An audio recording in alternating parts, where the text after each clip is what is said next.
پھر ارشاد فرمایا نوح علیہ السلام کی تبلیغ کا قوم پر کیا اثر ہوا؟ تو آپ علیہ السلام نے 950 سال دن رات تبلیغ کی،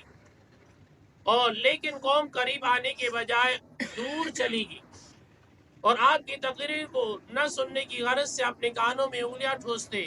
معاذ اللہ آپ سے نفرت کرتے اور اپنے چہرے کو ڈانپ لیتے۔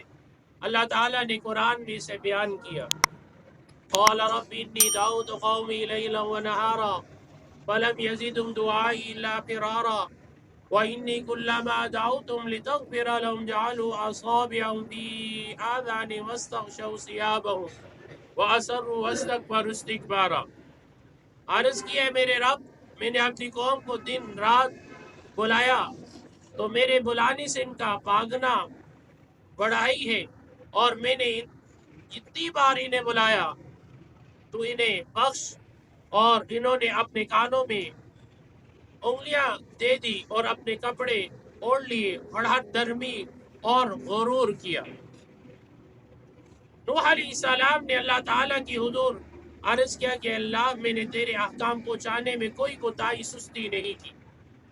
لیکن میری قوم ماننے اور قریب آنے کے بجائے دور چلی گئی۔ فرمایا جیسے جیسے آپ تبلیغ فرماتے رہے، قوم کے دور ہونے میں کمی آنے کے بجائے اور زیادتی ہوتی رہی۔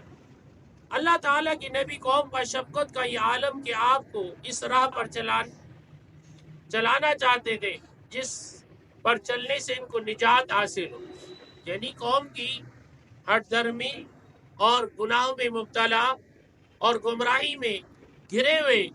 آپ بار بار انہیں شفقت کے ساتھ، محبت کے ساتھ، اخلاق کے ساتھ انہیں قریب کرنے کی کوشش کرتے ہیں، لیکن بجائے قریب کے اور دور ہوتے چلے جاتے ہیں۔